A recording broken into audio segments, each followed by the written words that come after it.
Indiana off to a remarkable 7-0 start, ranked 13th. Game day's coming to town. Curt Cignetti, their head coach, kind enough to join me. And Curt, given all I just said and how busy a week it is, I know it's hectic. So sincerely, thanks for a few minutes this evening.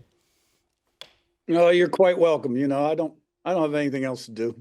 Right on. Well, we won't keep you forever. The thing that the thing I just listed, right? The 7-0 start.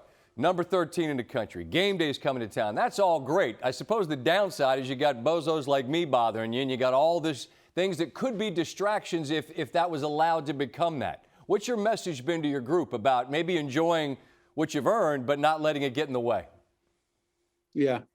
Well, I mean, it's kind of woven into the philosophy of how we do things, really. You know, we're very process-oriented, high standards, consistency and performance. We play the game, you know, one play at a time, 6 seconds of play. Every play got a life and a history of its own. Fast, physical, relentless, not affected by success or failure. On to the next play. You know, we handle the week that way too, and it's a byproduct of winning. As we've won, the media attention and the social media obviously has picked up every week. We had game day here this week.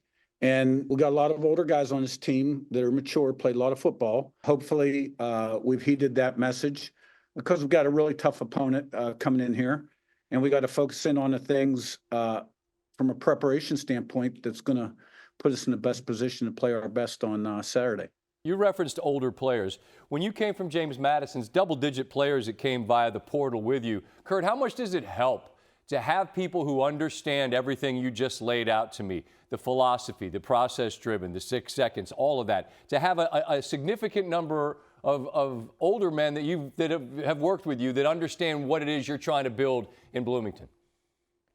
I mean, it was huge. You can't even put a number or a value on it. And honestly, when this process happened so fast, they made a change on a Sunday. I was hired Wednesday.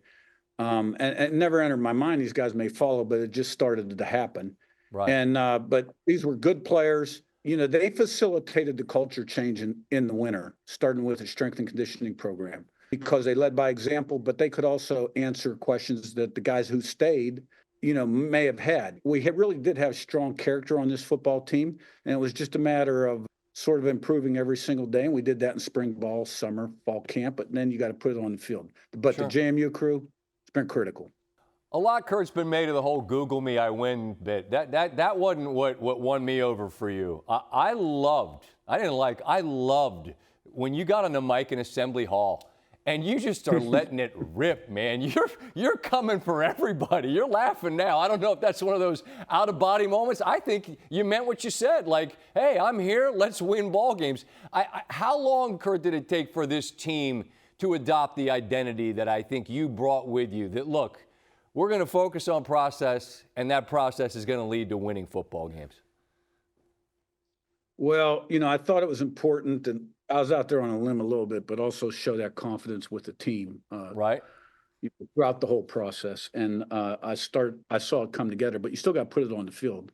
Yeah. And then success leads to belief, which leads to more confidence and more success. And, you know, it's the chicken or the egg theory, right? I want to just close with this.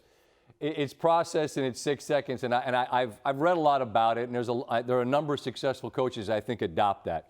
But if you push back for me just as a final thought about where y'all are right now, understanding that this is not a finish line, I'm just talking about right now today, with all that you've done already.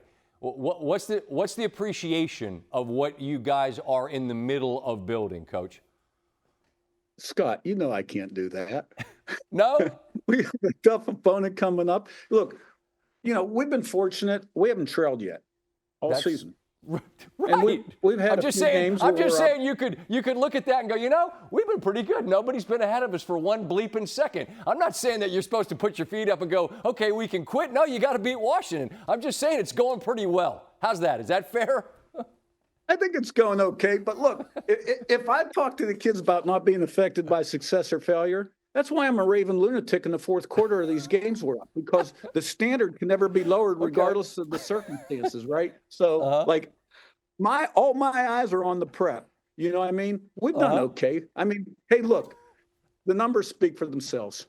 Okay. You know what? You're right, they do. 7-0, number 13, Washington coming, game day coming. It's going to be a scene on Saturday. I look forward to watching. I appreciate you taking some time. Enjoy the process along the way, all right? Thanks, man. Have a great night.